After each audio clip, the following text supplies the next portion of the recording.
Hey guys, welcome to today's Facebook Live video. Today, Gavin and myself are going to talk about what's known as wry neck. Now, wry neck is basically, essentially, it's a morning neck pain and stiffness. You wake up in the morning and you can't move your head properly. Quite a common condition. Most of you probably experienced it at least once in your lifetimes. So we're going to talk about what actually causes it and how to get rid of it when you have it. So, first of all, so wry neck. Who gets it? So there's basically two main types. Okay, so there's a facet joint wry neck and what we call discogenic wry neck. So a wry neck caused by a disc problem in your neck area. Okay, so the facet joint wry neck happens in people, in really young people, so under the age of 30. Okay, so usually people in either teenagers or more common in their 20s. So basically, what happens with facet joint problem is that you either wake up in the morning and you really can't move your neck properly, or you do a sudden movement, either playing sport or doing something else, and your neck just locks up in that position, and you can't move your head the other way. So you can move it one way, but not the other way. Discogenic wry neck is usually happens in older people. So we're talking usually people over the age of 40. The cause of that is usually not the sudden movement, but just again waking up in the morning and feeling really stiff and sore. Usually it involves sleeping in awkward positions, so that's why we always discourage people from sleeping on the stomach, and you must make sure that your pillow is correct for you. Everyone has we're all different body shapes and sizes, so you have to pick the right pillow for your body type and size. Okay. So what happens with a facet joint wry neck? Basically, one of your facet joints in your spine, in the neck, just locks up. It it just gets stuck in one position. Okay, so then it basically needs a few days to get unstuck. Okay, so as opposed to a disc problem, a disc usually deforms. So we're talking about this discogenic wry neck in people over 40. So disc usually either protrudes backwards or it bulges out. So it starts to get in the way of little nerves and ligaments at the back of the neck. So it starts to cause a bit of inflammation and pain. So that's the difference between the two. Symptoms. So what do you actually feel when you get when you get a wry neck? So with the facet joint one, you tend to get one-sided pain. So usually pain is very much kind of in the middle of the neck, and it's on one side, either left or right. And it will feel like a blockage. So you can turn your head one way, but the other way just wouldn't go. So you can't either turn or side bend it. Okay, so that's a very sort of obvious feature of facet joint wry neck. Discogenic wry neck, kind of similar. So again, pain is usually one-sided, but it tends to go a bit lower. So it's either the lower part of the neck or even like kind of in the shoulder blade area or in the upper back. Okay.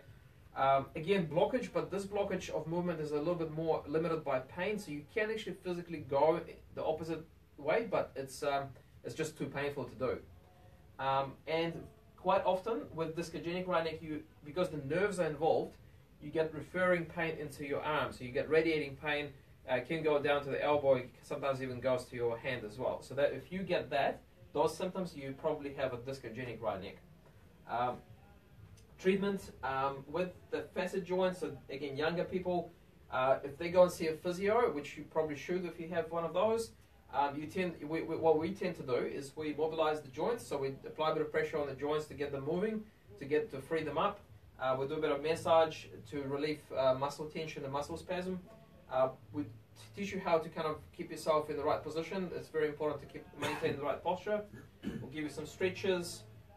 Important with the wry neck is that you keep moving. Now, nothing extreme, so you're preferably not lifting any weight or playing any contact sport, but just walking around is really good. So keep moving.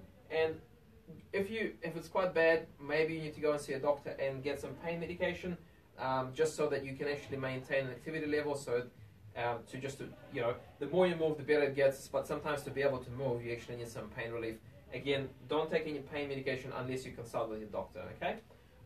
So discogenic wry neck treatment approach is a bit more cautious, because by immobilizing too early, you can actually aggravate the symptoms. So we tend to be more careful with discogenic wry neck.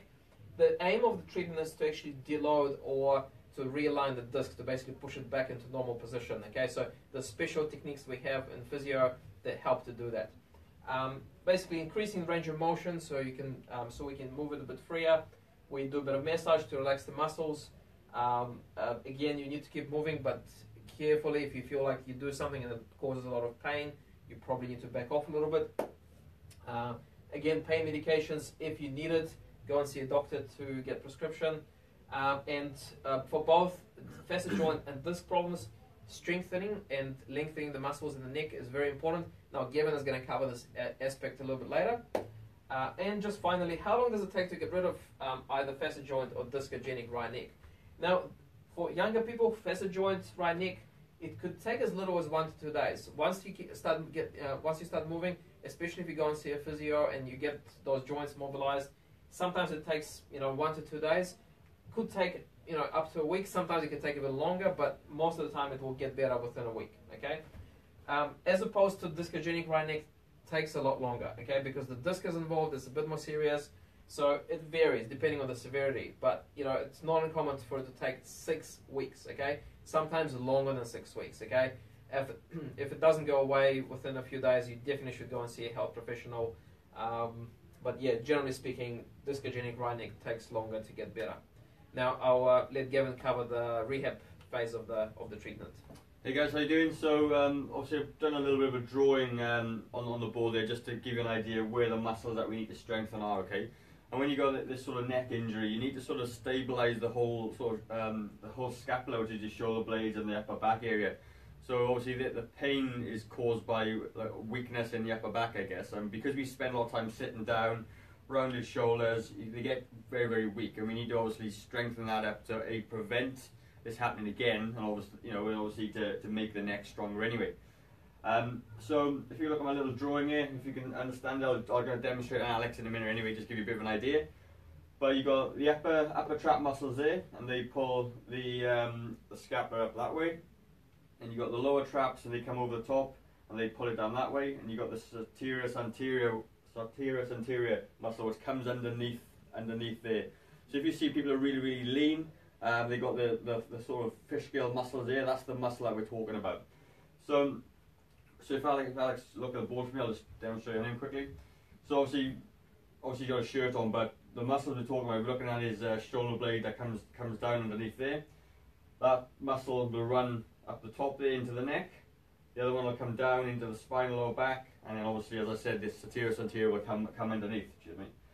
So there's a couple of ways to do it. Obviously, first of all, you need to sort of strengthen the internal muscles of your neck, like the core muscles of your neck, basically. The way to do that is if you keep your head straight, you can lie down on the bed and do this as well. Just tuck your chin in and move it out.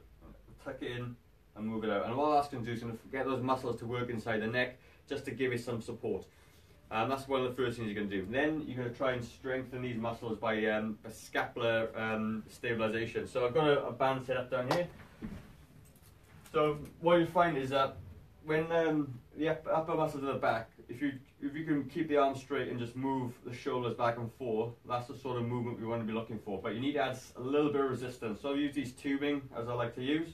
So you keep your chest up nice and tall, and then just squeeze your shoulder blades together. Hold for a second or two, and then let them relax, come forward. And again, do the same thing. And within no time at all, if you're not used to doing these exercises, you're going to feel the muscles in your upper back start to get a bit tired and start to feel a little bit of a burn, which is a good thing. And then that's going to pretty much sort of do all this sort of thing as well. You work on different angles as well. So if I was to have a set of dumbbells and I was standing up a bit straighter, I could then shrug up in this direction. So I'm going to be hitting more of that upper sort of trap muscle. Then you got the sartorius anterior muscle, this one that comes underneath here, and we do that by push-up plus is a really good exercise, but a lot of people can't do press-ups. So what we're going to do, we're going to use a little bit of tubing, excuse me, and instead of bringing it back this way now, you're going to set your shoulders back, and then you're just going to push up forward. And then if you do keep doing a couple of those, you're going to feel that muscle just in there starting to tighten and get quite tight as well. So they're the sort of three sort of main exercises that that you can do. Okay, so when you do this, start off gently. Obviously, it's very much dictated by how much pain you've got, and these are the sort of really basic lower level muscles that you can exercise. And as you get stronger, obviously, you can use different machines in the gym and dumbbells and barbells to really sort of make this nice and strong to avoid all this sort of pain in the future. And like I said, as you get older, we tend to exercise less, and it becomes even more important as you get older to sort of be more active, strengthen those muscles that haven't been used for a long time, so you can basically have a longer sort of better quality of life as you start to age, certainly over 40 anyway. So, like obviously, for Alex and I, we've put together a really good, cool program. And if you want to come and discover your inner youth, we look at your biological age, and a lot of times they're often older than our calendar age. Okay, so it's really, really important. If you want to come along and have a free assessment with us, we'll tell you how old you actually are in your body, and then we'll help you get yourself sorted out. And yeah, starting to feel a lot younger again. That's pretty much it from me. Again, so how do you, in terms of if you'd like to sign up for this Discover Your Inner Youth session, what you can do is just in the comment section below, just put yes, and we'll get back in touch with you through private message, or you can just call us on 24-hour pre-recorded line. It's 0800 11 0028. Or you can we'll put a link in the message in the comment section below. You can just click on that link and sign up online if you like. So again, you will find out it takes about 40 minutes. We'll do some very simple tests. And basically at the end of it, will tell you your biological age, which can be quite interesting sometimes. Yeah, that's right. So yeah. Well, That's good, it for now. Thank you for listening. Cheers, guys.